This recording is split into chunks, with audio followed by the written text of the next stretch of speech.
everybody, to Tammy Tuesday, the podcast of life, love, and purpose. I'm happy you're joining us. I am thrilled about our guest, and I can't wait to share her with you. Christy Whitman. She is a master coach of law of attraction and a beautiful soul, a multiple-time best-selling author, New York Times best-selling author, and all things beautiful. She's got a lovely soul, and I'm super excited you're here and happy to share you. Thank you for being here, Christy. Thank you for having me, Tammy. You're welcome. So this is a conversation I've been dying to have, and we have not had, we've had some interesting conversations, but a little background, because we met when I was doing the magazines. We have a mutual friend, Jody, who we both love. We were just talking about her. Shout out to Jody. And Peace, girl. Yes, exactly. Firm Body Pilates. She's an amazing Pilates instructor and all things Pilates. And amazing person. Yeah, she is. Yeah. She really is. Yeah. She's got a She's special fun. soul too. I love her. She's fun time. She is. She is. So, but we kind of met through her indirectly, and then we were supposed to get together, and my whole day was thrown into a tizzy with some emotional family stuff that had been going on, and we were supposed to meet for coffee, and it took a turn, and I'm so glad that it did, because even though I was in the midst of some turmoil with some family drama, I got to experience you on a totally different light, and we didn't get together in person, but you were on the phone with me and said, hey, because I called you, I said, I can't do it today. I just can't meet with you today. Happens. I was having a real human, vulnerable moment, and I just said, that's it. This is who I am, and I just need to be honest. So I called you up and I said, I just can't make it today. And the thing that I loved about you is that you so sweetly and kindly said, Tammy, take a breath. Let me help you. Can I help you? Why don't you tell me what's been going on? Let me just talk to you, because this is what you do. And I said, okay. So then I kind of threw it up all over you, let you know what was going on. But you really helped me that day. And I just want to thank you for that, first of all. And it really told me who you are and the beauty that you share with people. And you really taught me to give myself some more compassion that day, which was very much needed. The key for all of us. Yeah. Thank you. I'm very touched. Yeah. So I want to thank you for that, first of all. But it led us to a long time coming. And I wasn't able to work with you when I was in the magazines. It wasn't the right platform. And I said, just hold on. There's something coming. And I know we're going to be in similar circles again. And here we are. And I'm just thrilled to have you here, because I want everyone listening to hear your amazing story. And I'm excited to hear it as well. I've heard snippets because you have this amazing website. You do so many beautiful things. You have programs, you coach, you help people on all facets. And you are, the queen of manifestation and law of attraction, which is something that I have been really focused on as of late. And so of course there's no accident in our timing, right? So part of the law of attraction, because here we are. Absolutely. So anyway, I would love to start by getting a little background, because some of the things that I've heard you say on videos and things that you've done, you dealt with some pretty big trauma when you were younger with family. And I don't know if that's what spun you into what you're doing, or if it had a piece of it, or if there was things before that, but I'd love to get a background of how you got into what you're doing now. Well, it's funny. I was told most of my life that I couldn't do something, and then I wanted to prove that I could do it. So I literally was just having this conversation with my mom. So it'll kind of give you an idea of the relationship I have with my mom. I remember my son just started freshman school today. Like, he is a freshman in high school. He's been the baby, right? And I was having a reflection, because it was 40 years ago where I was at freshman orientation at my high school, which happened to be in Scottsdale. I went to Horizon. Okay. And I remember sitting there, and the palm line came out, and a girl that I knew that was a year older than me, still to this day my best friend, came out on the palm line, and I was mesmerized by her. And I was like, oh, I want to be a palm girl. And I turned to my mom, and I was like, I want to be on the palm line. She's like, okay, just don't be disappointed if it doesn't happen. And I was like, no, I'm going to be a palm girl. Right. And something in me, I cannot tell you why, just felt like I wanted to be. And that choice, it was interesting, because it brought me on a path, because up until needing to, or wanting to go on the palm line, I didn't care about my grades. I was always like a C student. And then I found out that to get on the pom line, you need to have a B average. So boom, lo and behold, I got my grades up. And it was like that effort. I didn't know how to do the splits. I put the effort in, I could do it, right? So that just kind of showed me if I focused on something, I could create it. So created going to college, got a degree. I moved to Chicago with said best friend. And just having the time of my life, met a guy, got engaged, had an incredible career started. I was actually living in Chicago. I was the sales training manager and supplier for bars, restaurants, and of all, the Northwest states. Oh, wow. Or not Midwest states. Yeah. So I could go to like the best, hotels and restaurants and say, hey, let's go to Gibson's on a Tuesday night, and, company would pay for it so I could meet the managers. In my 20s, having a blast. We would have, liquor at the different places so I could go see and sit in a box and watch Michael Jordan play on the Bulls. I mean, wow. Creating this incredible experience. And at the end of the day, I was engaged, and it was like, okay, I graduated from college, check. Got the career, got the money going, had the body, had the had everything that I thought, have the guy. Checked all the boxes. Check. Still not fully fulfilled. Mm-hmm. Okay, so. And how old were you at this point? I was 27. Okay. I'm like, actually, no, that's not true. I was 26. If this isn't fulfilling, these are the things I was told, or at least I perceived. No one sat me down and said, no, go do, right? It's like what we learn in society, and what mom said, oh, that person's so happy because they're this, or, all the projections and the imprints and everything, what makes us us. Yes. Right. Mm-hmm. Yeah. And I went, this isn't it. So I remember thinking like, I want something more fulfilling. I want like a spiritual connection. So there was this beautiful cathedral church in Chicago. I thought, I'm going to go back to the church. Was your family at the time, were they religious? Were they spiritual? I went to church every single Sunday. I, went through all CCD classes. I got confirmed. The only thing I did not do in the Catholic Church was get married. Okay. And my parents, up until COVID, would go every single Sunday, yes. So it was like we celebrated Easter, and it was a big, I'm also Italian, so. Big part of your life. Yeah. So I remember going back into this beautiful church, and I was just even more depressed because it's like, if I can't find what I'm looking for here, where is it? What is it? Mm-hmm. What is it? I was like, okay, what am I looking for? What's missing? Exactly. So I led series of events. I broke off the engagement, enjoyed my time in Chicago, decided to get a lateral moved to California for a guy. Last bad boy I ever dated, because I happened to be very attracted to bad boys. It was crazy. I was in Santa Monica a couple weeks ago. This is a true story.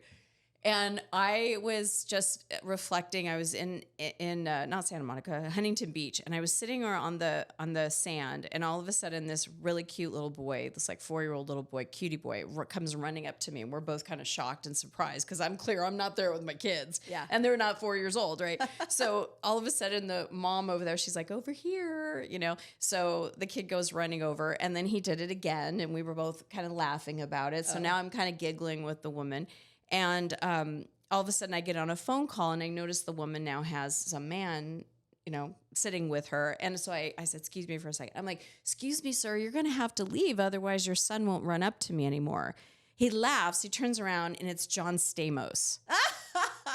And I am like, oh my God, I got to call you back. John Stamos is on the beach, like next hilarious. To me. Because I looked at him and I go, I don't want to bother you. I just realized who you are, but I have had used to be on my wall in 8th grade as Blackie from General Hospital. Okay, like that's how long.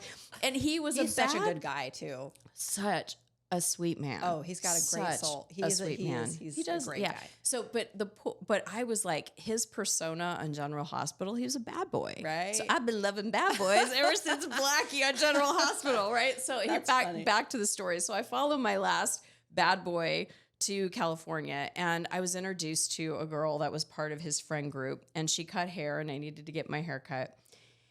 And I remember going and sitting down in her chair, and she had a light and just something about her. I didn't have the language like energy or anything at that point. I'm like, what is up with her? And I just started like noticing her, and she was talking about her husband, and she lived in Danville, California, and she was all hip in the way she dressed, and and the way she cut my hair. She was like super leading edge, and I loved the haircut, and all of a sudden I said to her, "What is it that you do?" Because it was like, I want what she's it was like at that, you just feel her. Yeah, but that movie When Harry Met Sally, and the woman's like, I'll have what she's having. Yeah. That's how I felt. I'm like, what do you got? Because what do you got? What do you have? I want, right? So I just bluntly asked her, I'm like, what do you do? And she said, I meditate. Now, you have to understand, this is in the late 90s. Like, Right. email just started. Right. There was no internet as we know it today. There was nobody everywhere you look talking on manifestation or law of attraction or any of this kind of stuff. Right. There was nobody talking about meditation. I was a girl that was raised in Scottsdale, Arizona, went to Arizona State University, middle class family, Italian American, nobody talked. None of my friends, nobody talked about meditation. Right. So my idea when she said, oh, I meditate, was some guru guy in white robe, long, kind of like that God figure sitting on a cloud somewhere oming. Right. And it just totally shifted my paradigm. Like, what do you mean you meditate? I mean, I just couldn't even like put my head around it. And she said, yeah, I do a very expansive form of meditation. It's very transformative. And she started telling me about it and gave me the number to her meditation teacher. And you remember the big cell phones? I was like dialing it as I was walking out the salon. Oh, yeah. And she didn't call me back. And I was like, being persistent that I am, I called again. And she was about to quit teaching. And she had told me that at one point. I was about to quit teaching meditation. And because, it's like people don't appreciate it. It's She like wasn't getting people gravitating to it. If she would have quit before I would have done that, I don't know where my life would have been. Because I walked to her into her house, and the first thing that she said, now it was freaky because she had all that very new agey music on, candles, incense, angel statues Were you everywhere. weirded out? It was pretty weirded out. I was like, what is that? Now you come to my house, Yeah. what it looks Isn't like. that funny? But it was like, what is this place? And she sat me. It was like a cleaned room. There was no equipment, nothing. There was no couch. Basically, you sit on a little cushion. Right. And I remember this really fat cat named Steve kind of comes in, purrs up against me, So I'm sitting there going, what in the hell am I doing here? Right? Right. And she comes and sits down in front of me, and she just looks at me for a minute. Now, you know how uncomfortable that is when there's no, like... Just weird silence. Yeah. And she's like peering into my your like soul. My, You're like, I whoa. know, like I'm like, whoa, invasive, Yeah. But she goes, you create your own reality. And First thing she said. yeah, and I'm like, I do. It was like a veil lifted, like, yes, I do. And then my human self went, how? And she goes, by your thoughts. And again, I had another, my thoughts. Wait a minute. My thoughts are not who I am. My thoughts are not, what do you mean my thoughts? And she could see, I was just by those two things that she said to me, I was like, oh, this is a baby. This is a newborn child. Yeah. Like, she doesn't get this. So she goes, I want you to come back in a week, but I need you to pay attention to your thoughts. Pay attention to what you're thinking, because your thoughts are either repelling things from you or attracting things to you. Okay. So I went home and I started a journal, and started, when I would hear a thought, I would write down what that thought was.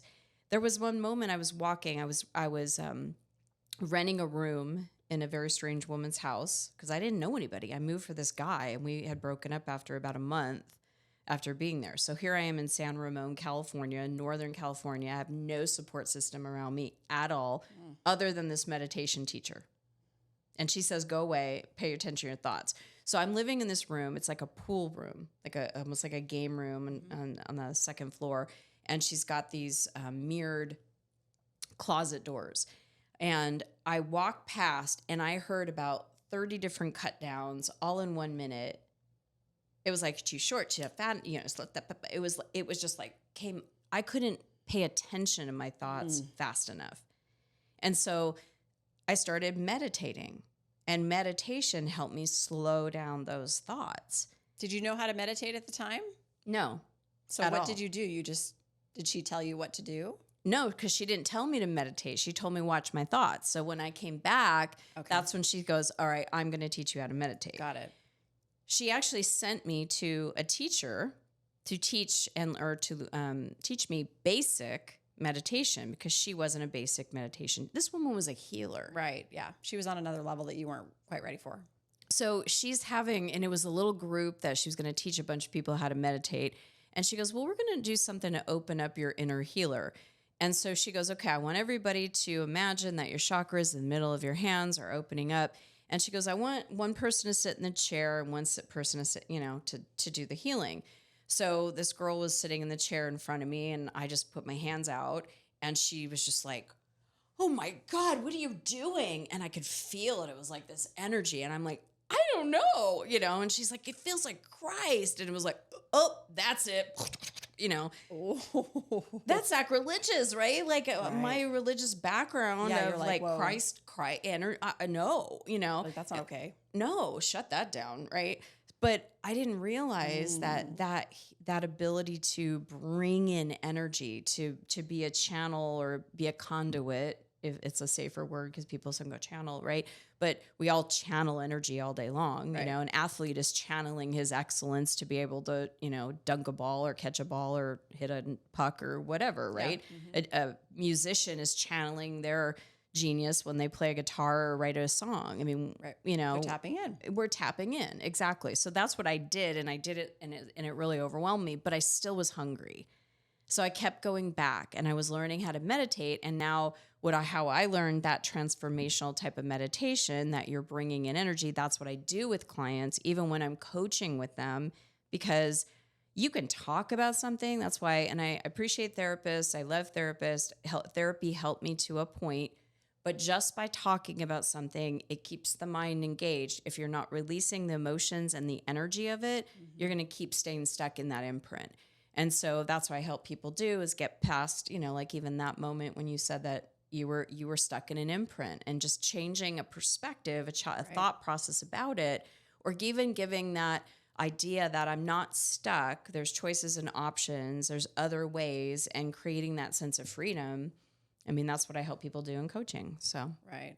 Wow. But yeah, so that was the beginning. And then I just kept getting hungrier and hungrier, and I wanted, and what came clear to me, and this is where like all my work and how I now live my life and all my books and everything, is that there's like have and have not, right? Mm-hmm. On any subject for any of us.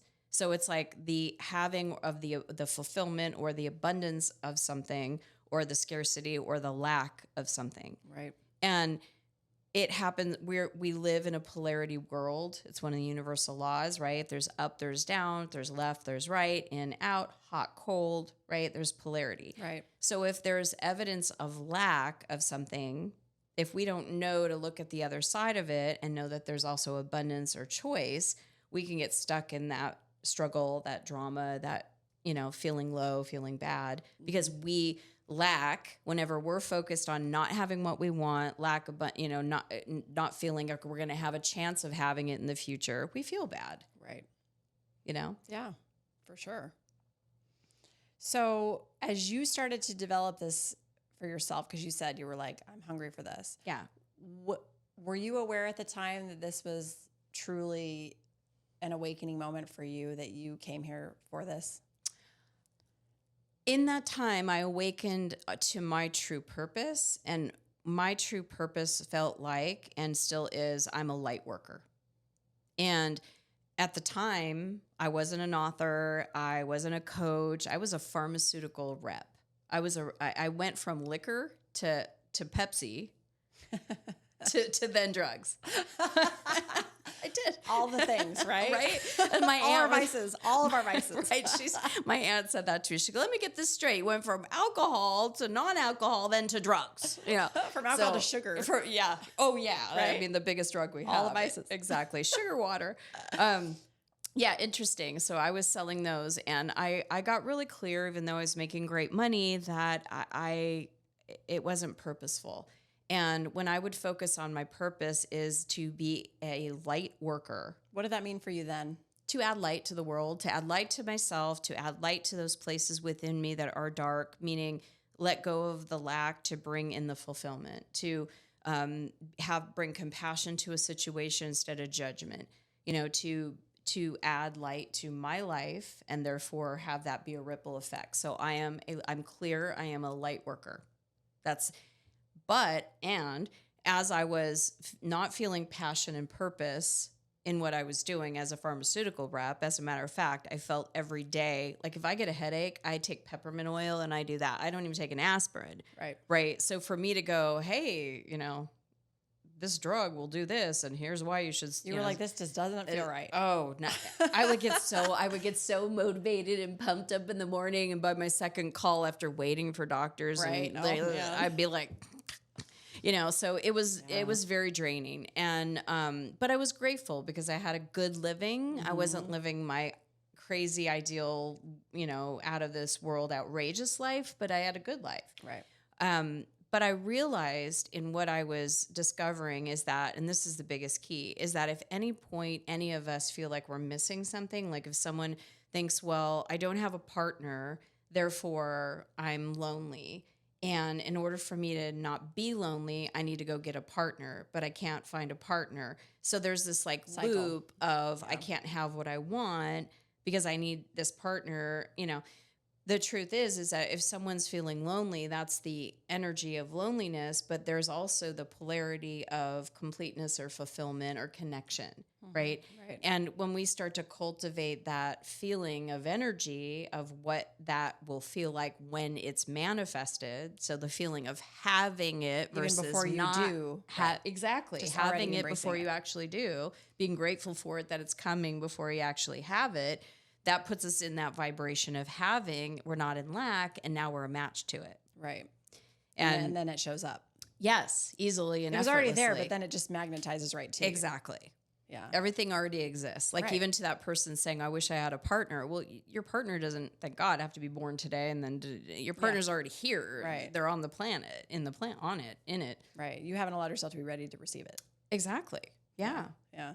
So, okay. So as you're doing this, what was changing for you in your life? So, I remember going to not only the meditation teacher, but also a therapist that happened to do energy work. And that was such a blessing because she combined it. And she introduced me to my inner goddess and, started asking me the questions that are really essential. Like, what do you want? Right. We're so, We don't especially even as know women, what we want half the time. That's part of the problem. That's it. usually the problem. That's it. When I start coaching with someone, I'm like, okay, what do you want? Well, I don't want this, and I don't want that, and I don't want that. We gravitate to what we know we don't want. But the don't want can be very informative because if you don't want to be lonely, for example, or in lack or frustrated or struggling, then what's the opposite of that? Right? I want to have fun. I want to be free. I want to have connection. I want to have flow. Whatever someone might say that, right? Mm-hmm. That's all essence. That's all energy. And that's available to us now. Right. And it's what I really learned is that the essence and energy forms what actually comes. So I remember I was living in a room. I was $60,000 in debt.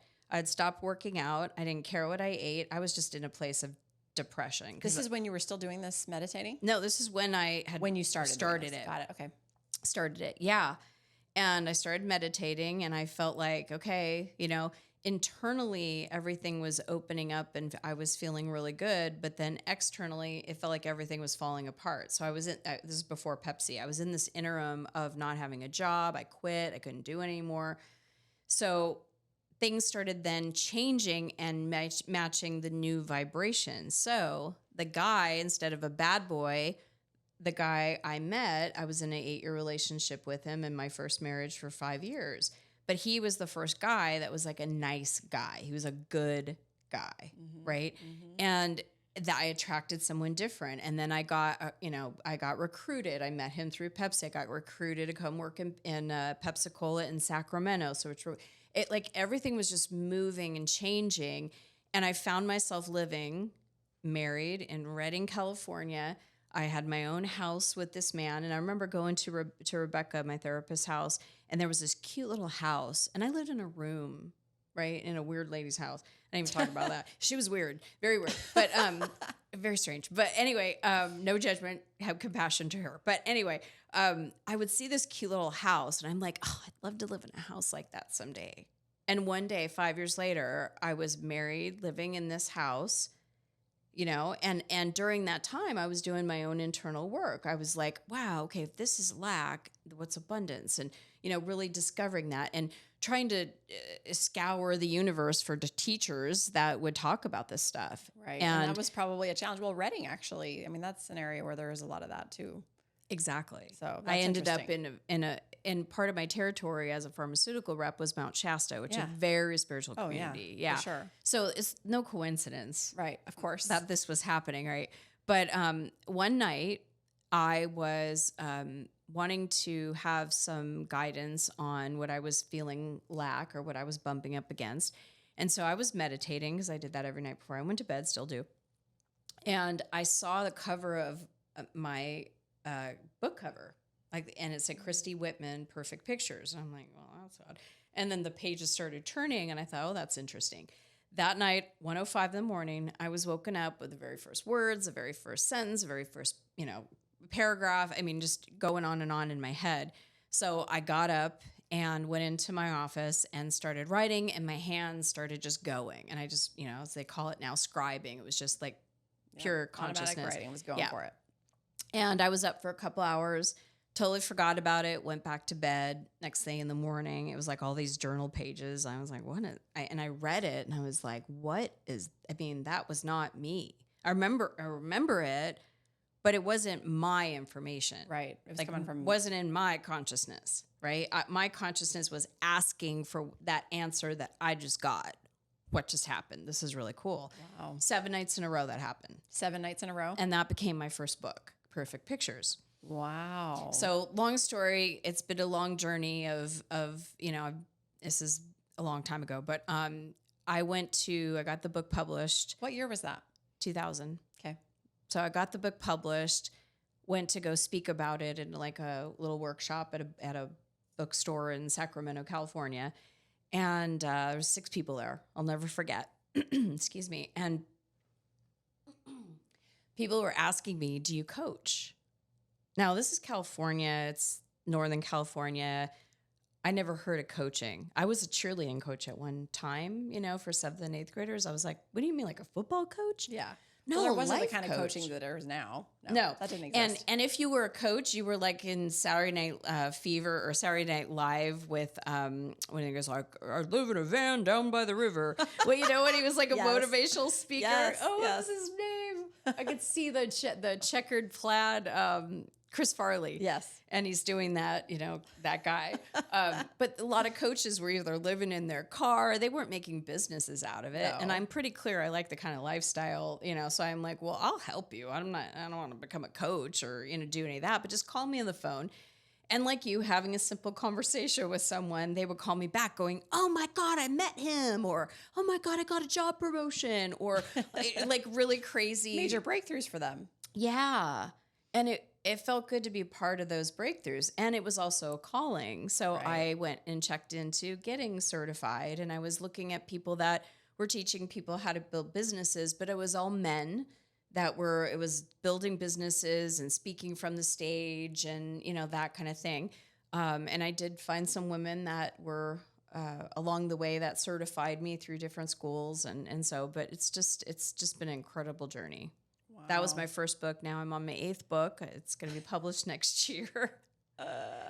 So does the writing still come through for you the same? It does. Yeah.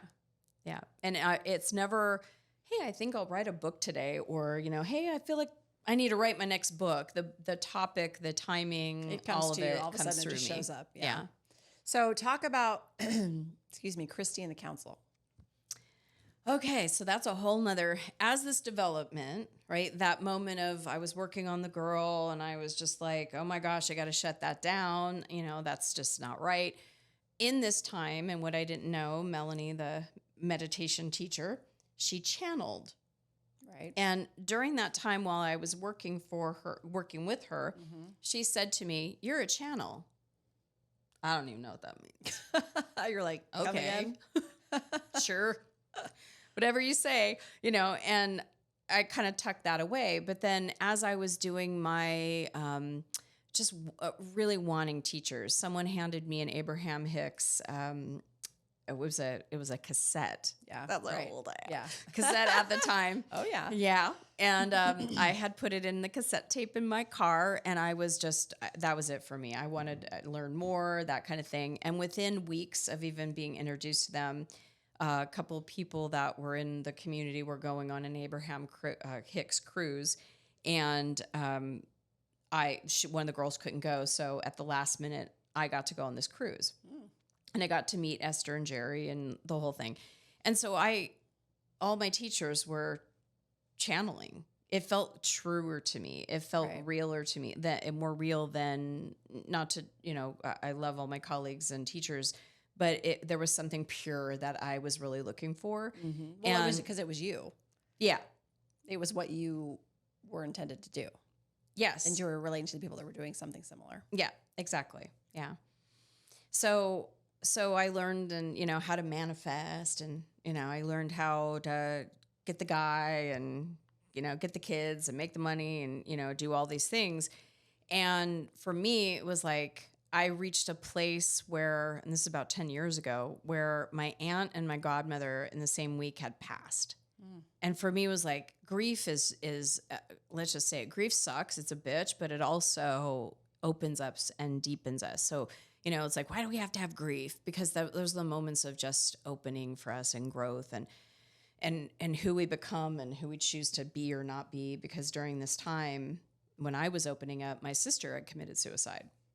So it was the meditation and all that was really, deepening me, that was helping me. That was right around that time. Opening you up. Yeah. So, cause she passed in, 98. Okay. She your only sister? Yeah. And she was 11 years older than me. Yeah. Wow. Yeah. And I was very close with her too. Yeah. So by having that total aspect, her death, her passing became a totally different experience. That was my second book that I wrote about. Why did she choose suicide and the spiritual approach to healing when someone you love has passed in a tragic way? Because that's even, we were just talking about that before my father had passed 3 months ago, and you were asking me how I'm doing. He was 20 days away from 92. He was declining. I could see him. He was going, old man, I could see that. It's an expectation. I knew, I'm aware, but when it's a tragedy, when someone takes their own life, it's a very, very different type of grief. Right. For sure. All grief is. I mean, none are, it's not a one size fits all. It's different for everybody. But where was I going with that? Well, we're starting to talk about the council. Oh, yes.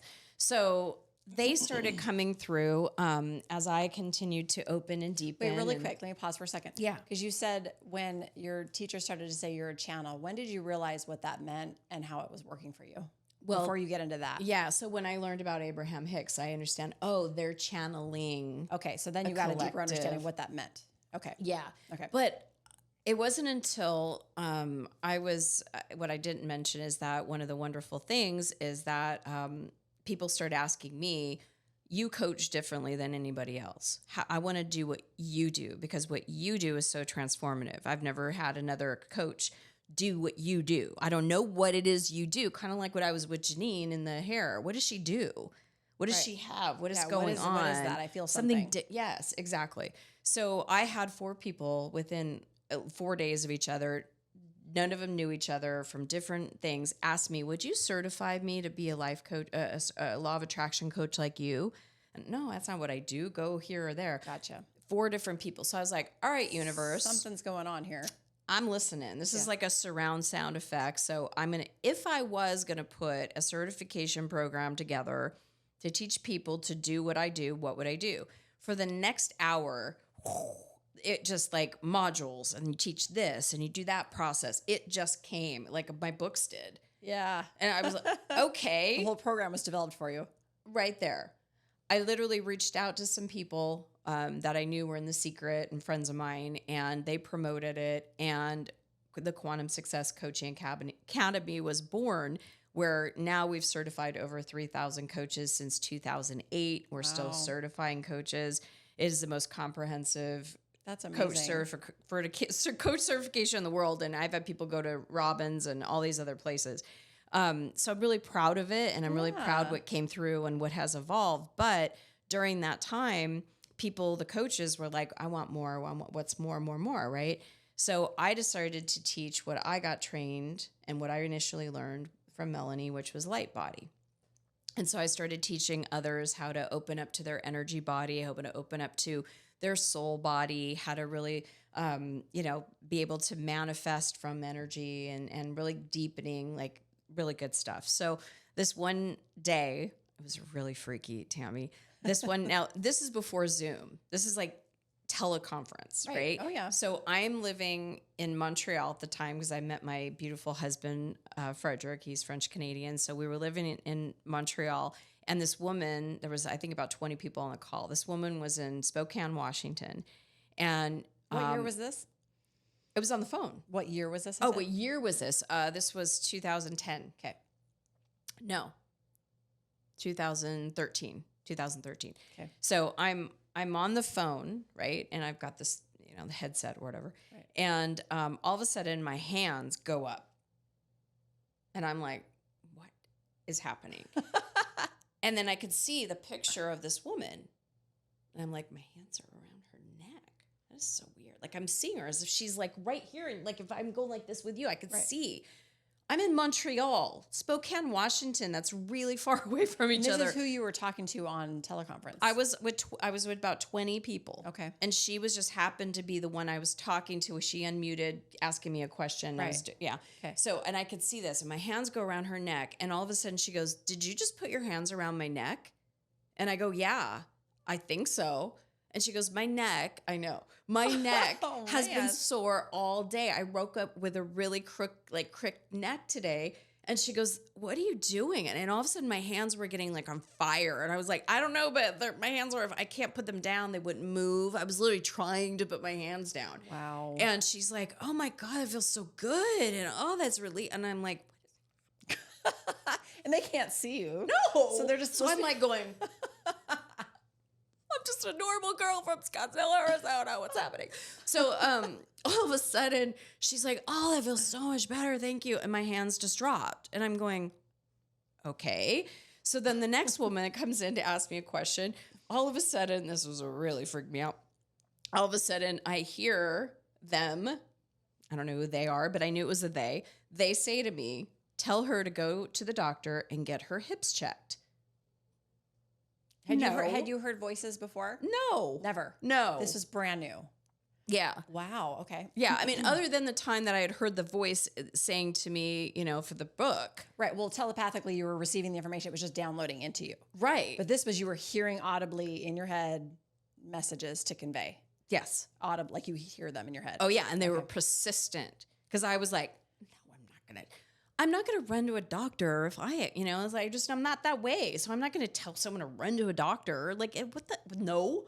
I'm like, am I crazy? Am I losing my mind? Right. And they're like, tell her to go get her hips checked. Tell her to just go to the doctor and get her hips checked. And it kept on. And I'm like, Barbara, I don't know why I'm getting this message, but they are very, very persistent and they are telling me for you to go to your doctor and get your hips checked. Why? I don't have any. There's no pain in my hips. I don't know. I'm like, I don't know. I'm just telling you what I'm getting. Don't kill the messenger. They're really persistent. The next day she got an appointment with the doctor, went in the doctor. She had cancer in her hips. It was precancerous. She was it literally saved her life. Wow. So she told me that the next week because it was and we're all Was that the only message that you received that day like that? Well, it was first the hands, yes, then it was that. Yeah. So that was the opening. Wow. What do you think was happening? Why do you think it was happening then? I mean, clearly you were ready. I was ready. So it was like, I was okay, open. let's go in. Yeah, It's I time. was open. And so what's really interesting is that I'll never forget the date because it's my son's birthday, my youngest. I had a group of women. Well, this is another thing. I'm driving down the freeway on the 101, right? Normal day, picking up my kids from school. Just for clarification, at this point, you were working on coaching people to become, okay. Yeah, I've That's been what you were certifying actively doing. coaches. Got it. Yeah, I had already at this point had 2 books that hit the New York Times because I had The Art of Taming Your Alpha Bitch. I wrote with Rebecca Grotto.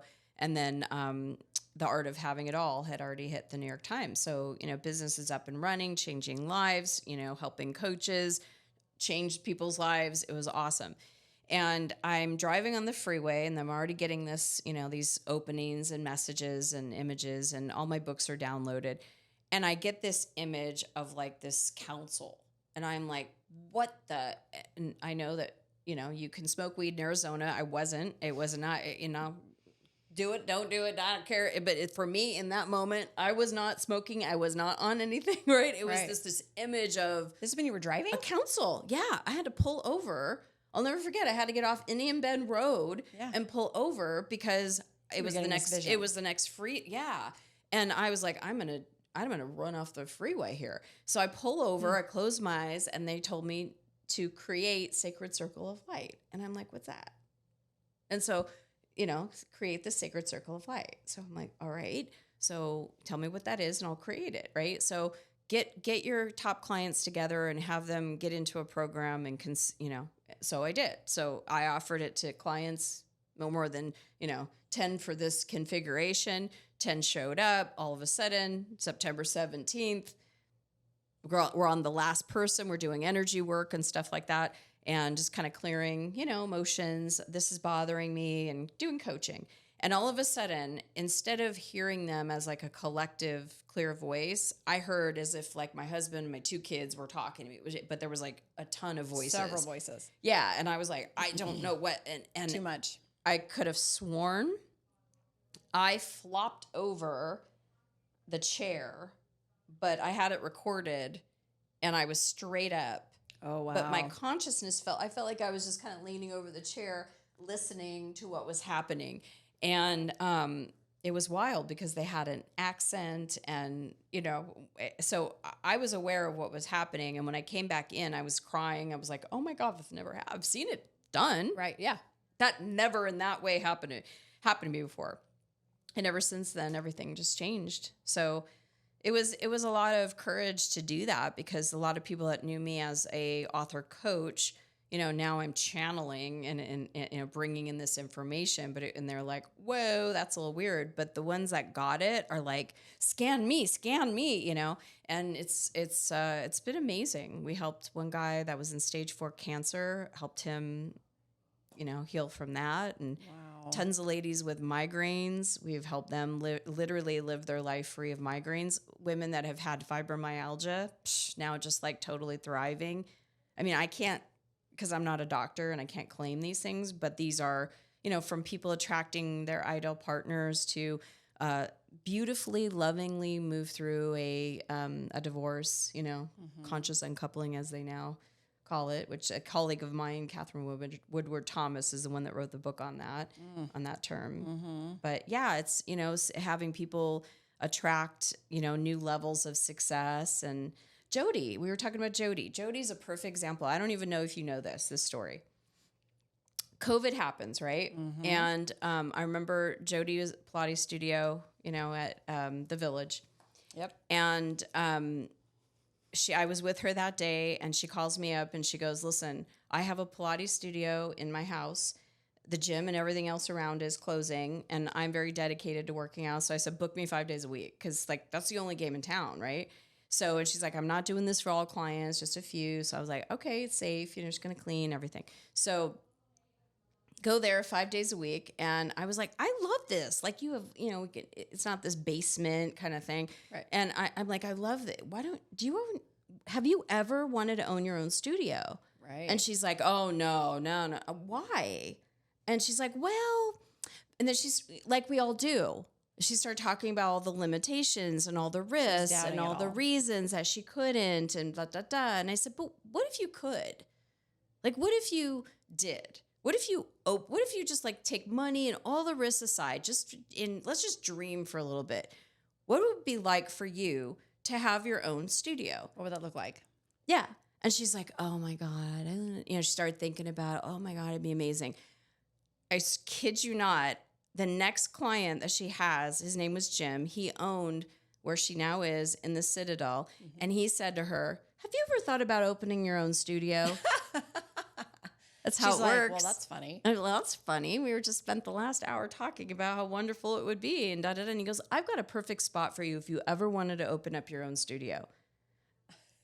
And literally, I didn't know this story. Yeah, so he brings her to the space. It was the small little corner space. Yeah. And she thought, oh my God. And he asked, how much is rent? And so the next day she's like, you're not going to believe this. And she goes, I would have to make X amount of dollars per rent. And I go, I'll do 5 days a week with you, right? I'll pay you this amount of money. That's half your rent right there. I bet you if you offered this to other clients that are here with you now, you would have your rent. She did. By the next day, it was like, oh yeah, I'll do that deal too. So she had her rent covered. Oh, wow. And then he wanted to go into partnership with her. So she didn't have to come with all the money. He split it with her. I mean, everything, every thing was just rolling and opening up. And she opened up during the year of COVID. It's incredible. And she's in the gym category. And has taken up over two other spots. Plus, we just opened Vita Sauna Fit, where two ladies that were best friends had it. Cute activewear and, Aviator Nation and Vuori and Spiritual Gangster and Glider and clothes like that. And we're bringing in like Beach Riot. But we decided to buy it together. So she's going to take over the whole place. That whole side. That's so incredible. And it's just from a question of what do you want? And well, the thing that shifted was, again, it was all perspective on her side, and you were able to help her see that that's all it really is. It's like, have you looked at let's just dream for a minute. What does that look like? What does it feel like?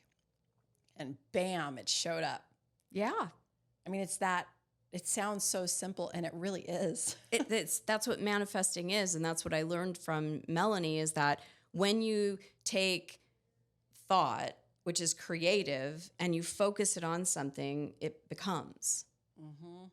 And especially when you already feel like you have it, when you have that elevated emotion and gratitude behind what that would feel. It's like, that's why the question is, what does that look like? You're like, oh, that feels so good. And all of a sudden it's like, oh, she's saying yes, here you go.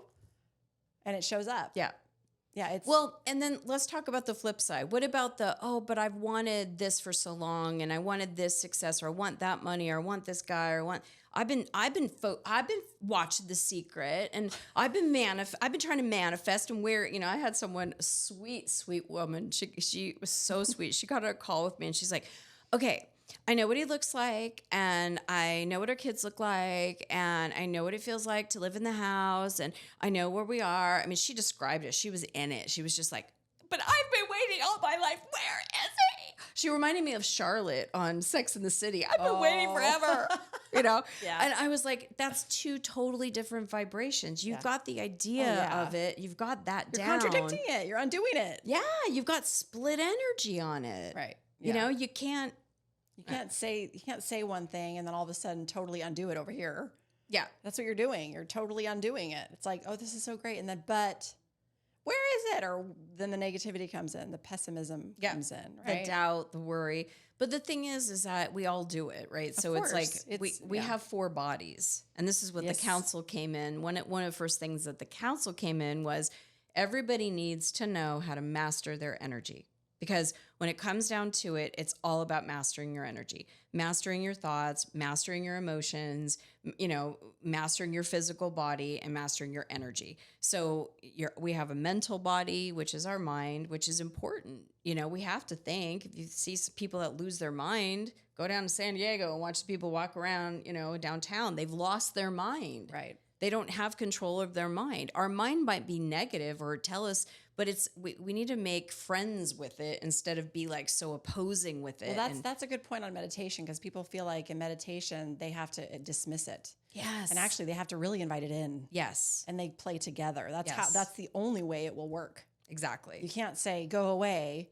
Because that just makes it that it's like you're creating a whole nother world of trouble for you. Resistance, Exactly. struggle. Yeah. So it's like you have to invite it in and say, hey, let's do this together. So keep going. Yeah. Yeah. You have to make nice with your mind, because your mind and every part of you is there for you, like the universe. Exactly. And when you have it's there to serve you. It's a piece of it. Because the mind that goes, ooh, that could turn out wrong, right?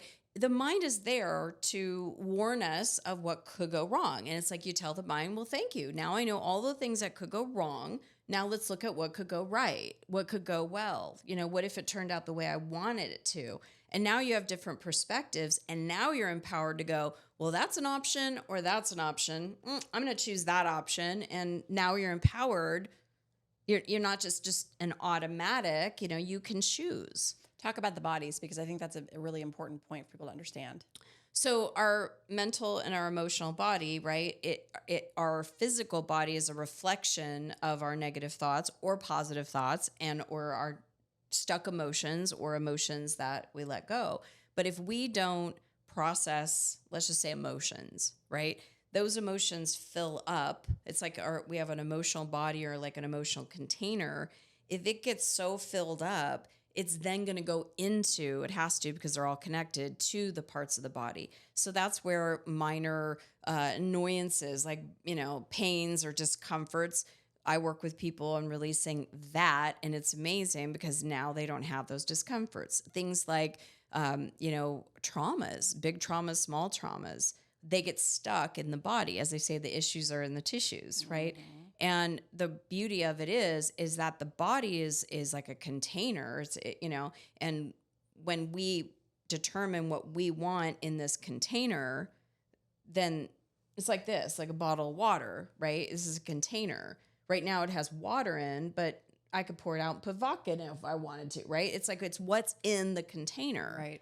We're the container, but what energy are we putting in, right? And then the big thing that people talk about with law of attraction, what you send out comes back. But what you send out is our words, what we say. Are we speaking words that are positive about ourselves, or are we criticizing ourselves and judging ourselves? Because that's not in alignment with love, right? But we all do it all the time. Yeah. Right? But even our words that we say, thoughts that we think, the perspectives that we hold, the self-image, the image that we hold about ourselves is everything. Because we can't outlive our self-image. If we want success or we want that partner but can't see ourselves being loved or, being loving or receiving that level of love, we're going to stop it. So, and then of course our actions, our emotions, all of that is the only thing that we have control of.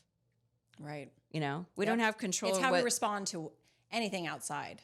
Exactly. That's really, truly the only thing we have control of is how we respond to anything.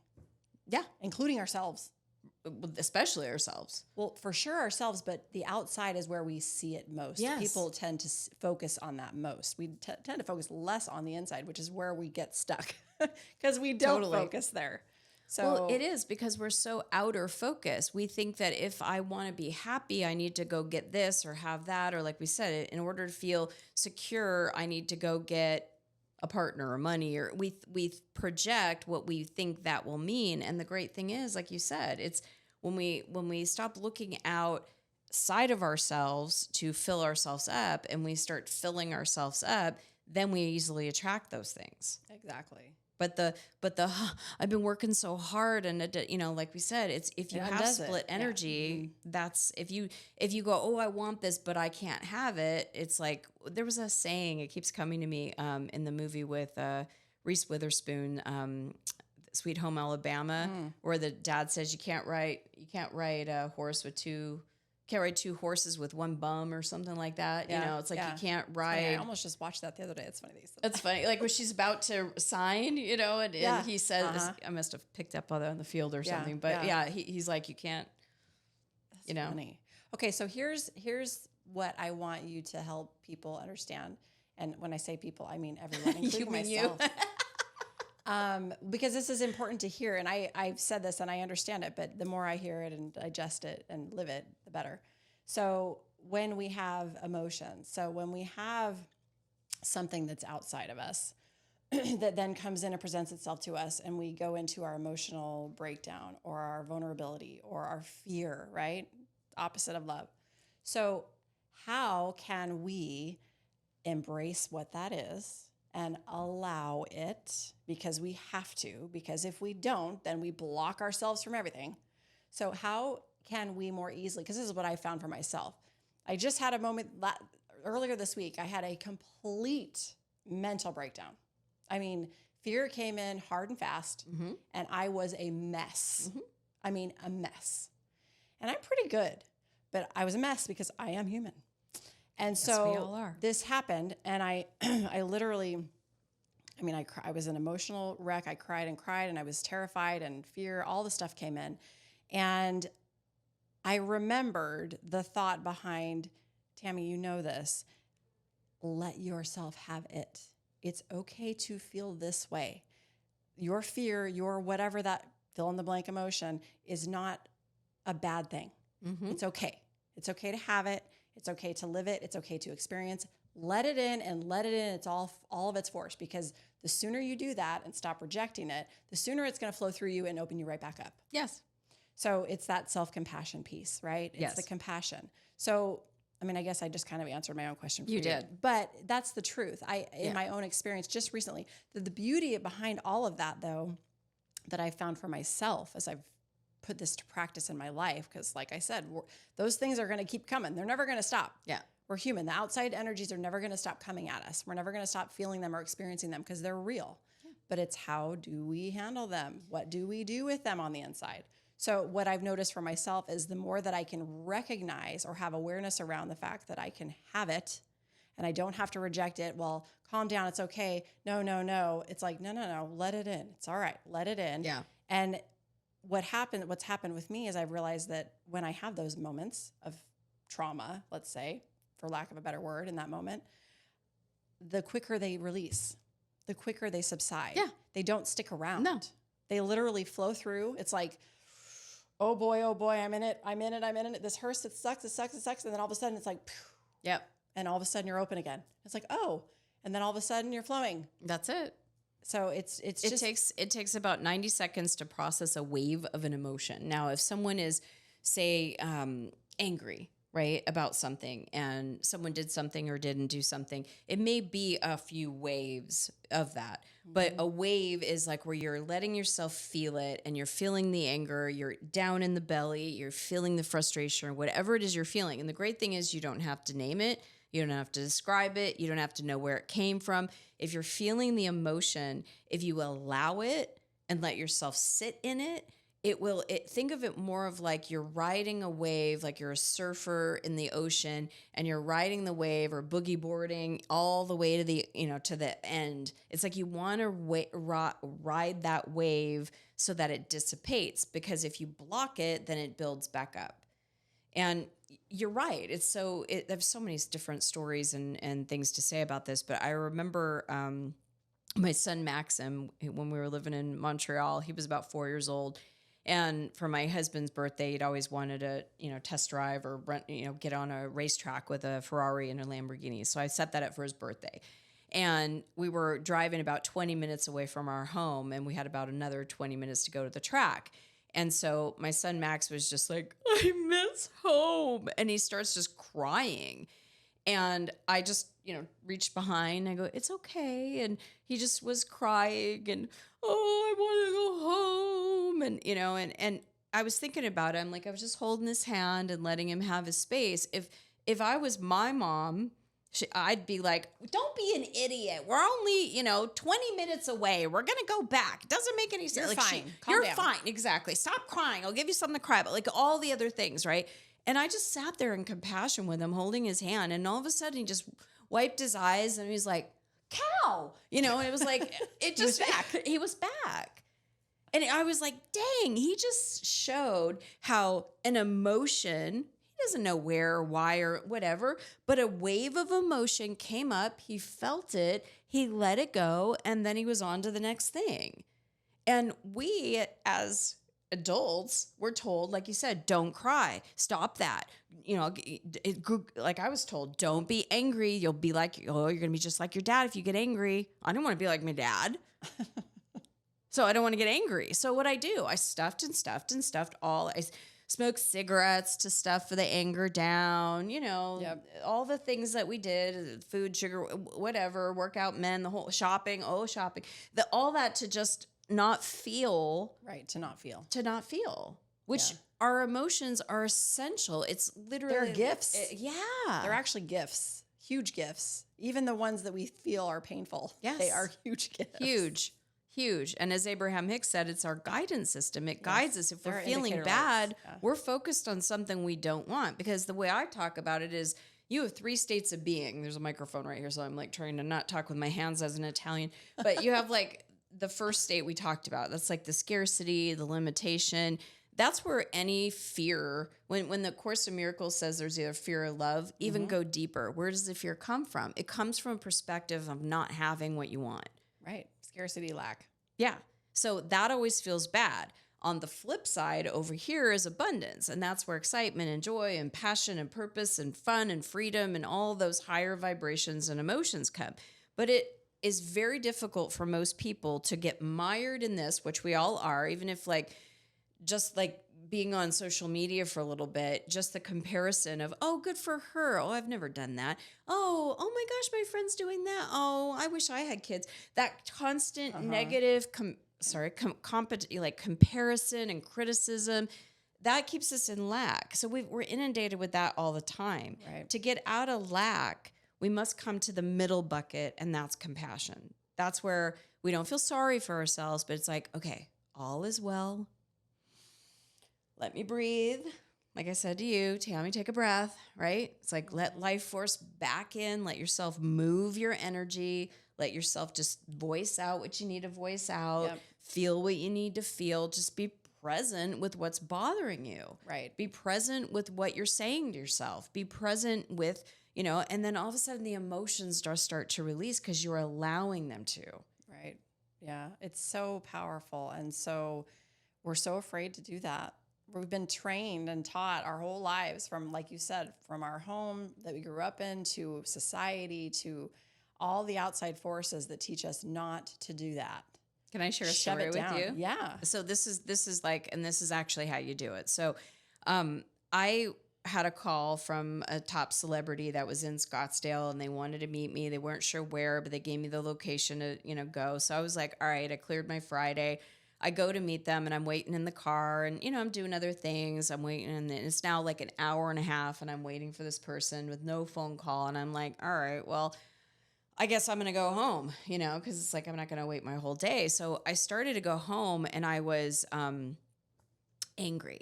Like my time and what, that was like so that's rude disrespectful. And right? I was like, oh, I got this one. I felt the anger and, let that go. And then a wave of sadness because I was sad. I was like, I was really looking forward to it. So I was like, I really wanted that. Right. So I felt the sadness. As soon as I felt that disappointment, I started shoving it down. And the council was like, pull over. Like I heard that. It's great. It's like having a parent over my shoulder all the time. Like, geez. Geez. No. So I pull over and they were clearly saying to me, why is it that you allow yourself to feel the anger, which took a lot of years for me to allow myself to feel? Why is it that you allow yourself to feel the sadness again? Why won't you feel disappointment? And in that moment, I remember when I was in 7th grade, I wanted to so badly be part of a team, like a sports team. And that was the first time in school that we could, right? So I played a little tennis. So I am about to go try out for tennis. And as I leave the house, my mom says to me, now don't be disappointed if you don't get it. That's a good pep talk. She said the same thing with Palm. She did. Exactly. With everything. So I would go try out. I didn't make it. And so she would then, to console me, she said, well, life's full of disappointments.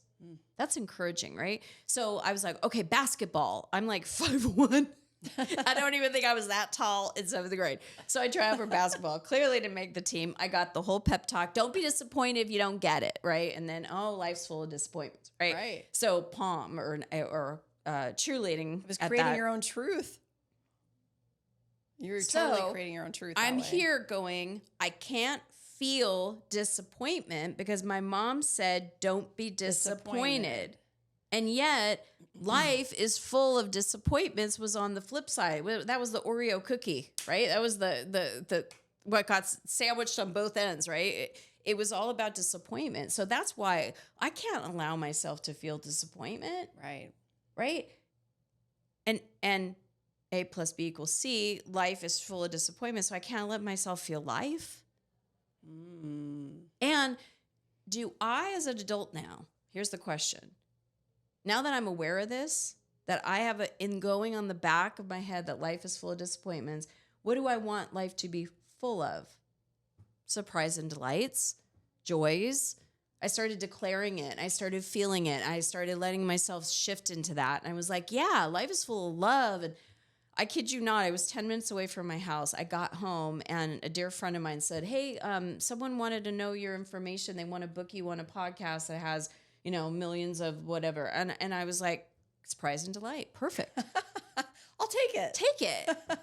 Life is not full of disappointments. Life is full of surprise and delights. Right.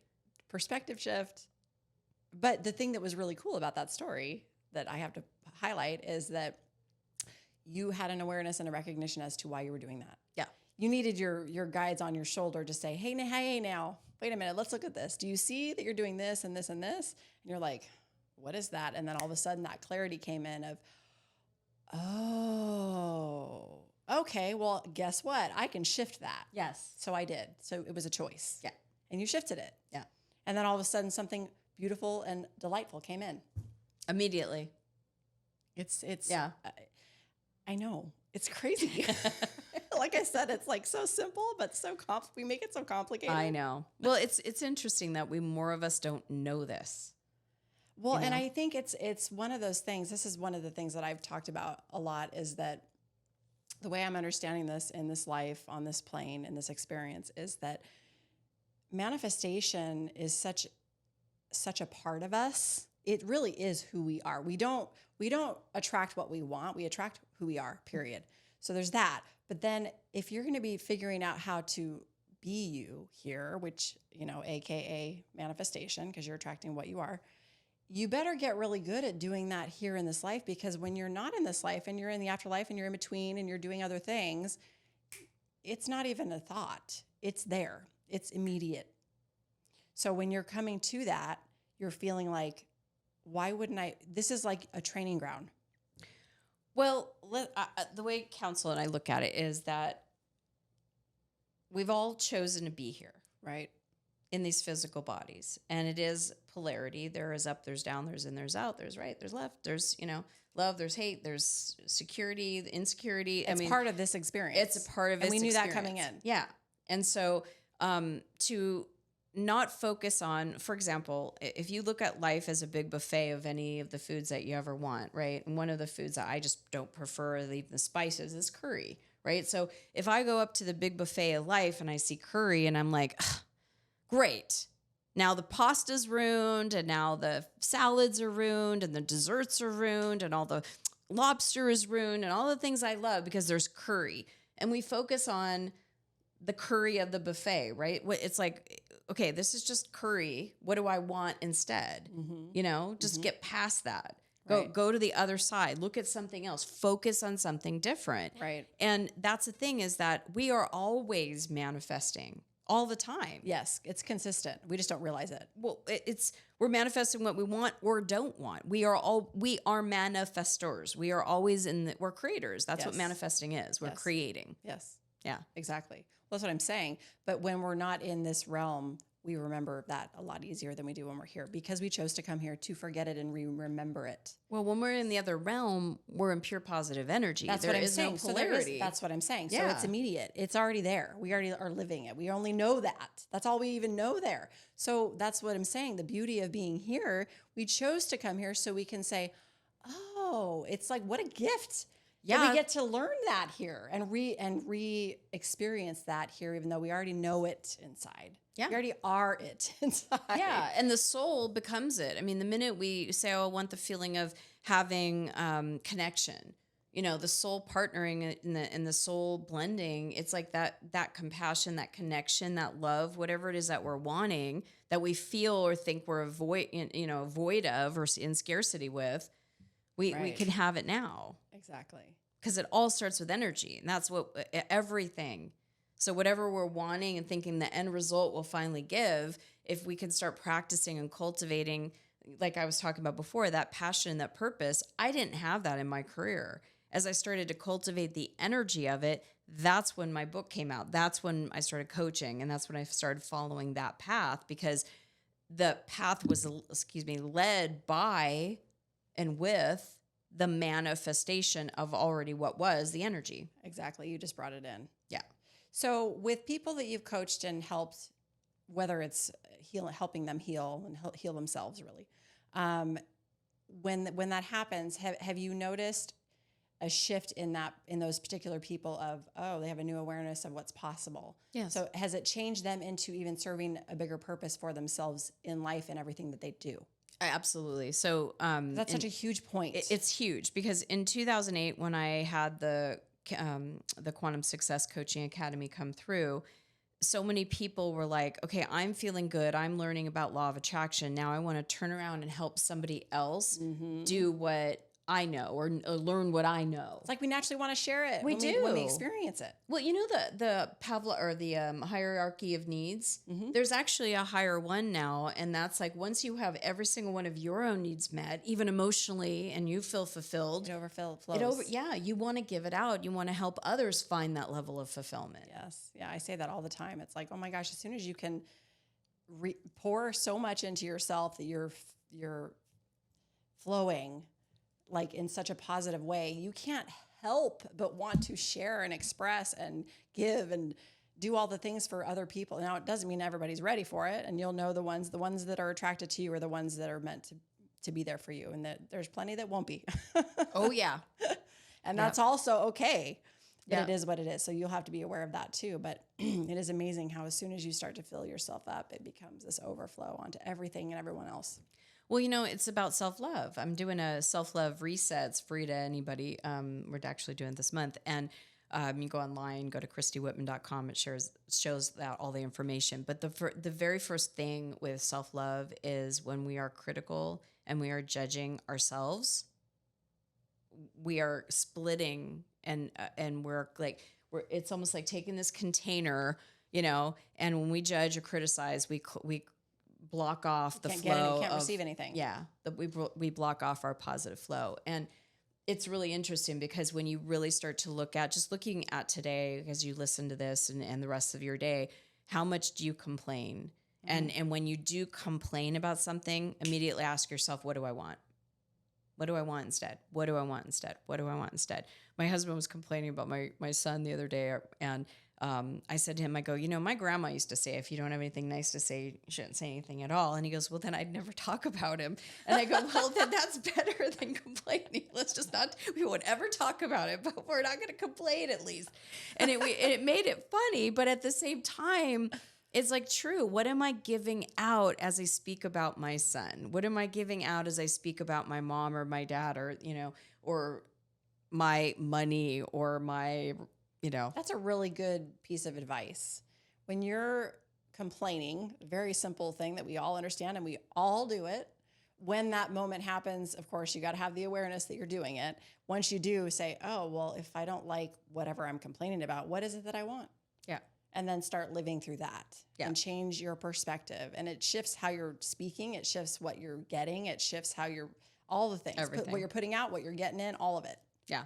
So if there was one piece of advice that you could give, and I know you have a million nuggets, and you've given a lot of them today, but if there's one piece of advice you could give to somebody listening, because I know that a lot of people that listen about manifestation, and I used to be one of those people. I've always been open to it, but I feel like there's people that listen and say, that all sounds great. It's great lip service. I hear that, but this is life and this is real and it doesn't work like that. So what is the advice you can give to them to help them understand that it really does work like this. Well, the whole universe is based on vibration. I mean, we've had so many different scholars and experts and, people like Einstein and Tesla and, talk about how Scientifically, they've proven everything is Exactly. energy, everything's vibration. Exactly. Everything. Quantum physics has shown it. Everything is vibration. So if you're looking at something to make you feel better, if I'm looking at, perfect example, I'm going to wait to see who the president is to see how I feel. Right. And that whole thing, if so-and-so gets it, I'm moving to Canada. If this person gets it, I'm going to kill Right. just that whole thing.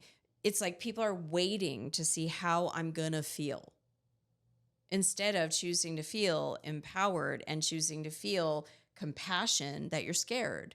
Because that's a piece when you're feeling negative. And it's hard to jump over to, what do I want, right? Have compassion that you have just caught yourself complaining about yourself. Like, have compassion that, oh, okay, I'm in that pattern. Have compassion that I'm thinking negatively or that this thing happened. If you bring in that energy of compassion, that neutralizes you from the negative and that opens the door. Neutralize. That's the best word. You neutralize the energy. Yep. It's no longer negative or positive. It's just neutral. It just is there. And now you get to choose what you then want to bring in, because we are energy containers. We are energy, right? We're always filling up with energy, either out in our outer world or, around us. We've got someone cut you off in traffic and they're in a bad mood, right? We could feel their energy. Or maybe we feel like, hey, but that is real. That's a moment in time of bless that person on their way, wish them well, give myself compassion. And it's not just lip service. It's like compassion is soothing. It feels like in a summer day in Arizona, jumping into the pool like that. Refreshing, yeah. That feeling, or taking off your clothes at the end of the day and wanting to put nothing on in the middle of summer, or when you're cold, having a nice warm blanket wrapped around you because the air conditioning's too high, right? Like that kind of comfort. That's real. Right? It was like, air conditioning's at 71, but it's so hot otherwise, and and the hot flashes and all that kind of stuff, right? My poor husband, he's like, you're either throwing covers on you or throwing them off of you. But that comfort of taking care of yourself, taking the covers off when you're hot, putting the covers on when you're cold. Well, I always say self-care. I always say too, and this is what I've said from the very beginning of my spiritual journey, it became very clear to me. It's really truly the idea of putting on your oxygen mask first, serving yourself first, because you can't help yourself or anyone if you can't breathe. Yeah. So, and that's where it starts with just take a breath. Let yourself feel it's all right. Everything's okay. It's all is well. Neutralize. This situation, something is going to come out of it. Good is going to come out of it. In this moment, I'm just letting myself feel that compassion, because one of the laws I talk about is the law of sufficiency and abundance. And we have to be in a place of this is okay. It's sufficient in order to then open up to higher frequencies. That's good. So Yeah, that's again the neutral piece. Mm-hmm. This was so great. Thank you for having me. Thank you so much for being here. What is the best way for people to engage with you? Because you have so much to share. I know you have a website, but what is the best way people to find you, to engage with your services, everything that you do and share? Well, I have lots of YouTube channels. I have one just regular Christy Whitman where I talk about different things like manifesting and the universal laws. I also have meditation channels on YouTube, and I also have ChristyWhitman.com. So we have the self-love reset coming up. We always have different things. So that's my usual what's coming up. You can go to ChristyWhitman.com. Yeah, you've always got something new cooking. Yep. And if you're interested in becoming a coach, one of the best coaches in the world, which is so cool because I've seen coaches become authors and, really open up and just create a whole different world for themselves, you can go to quantumsuccesscoachingacademy.com. Love it. I'll put all of those notes in the description so people can see that. So thank you again for sharing your beauty with this world and being here and sharing it here to our listeners. I'm grateful for you. I'm happy to know you. And I love you. You're a beautiful soul. Oh, thank you, sweetie. Thank you so much for having me. You're welcome. Thank all of you for being here with us. I hope you got a lot out of today. I know I certainly did. I always do. If you want any further information, like I said in the notes below, you can reach Christy those ways, as well as me, TammyTuesday.com, or on social media at TammyTuesdayLife. And always sending you with lots of love and light. And remember, life, love, and purpose, it all begins with you. Peace out.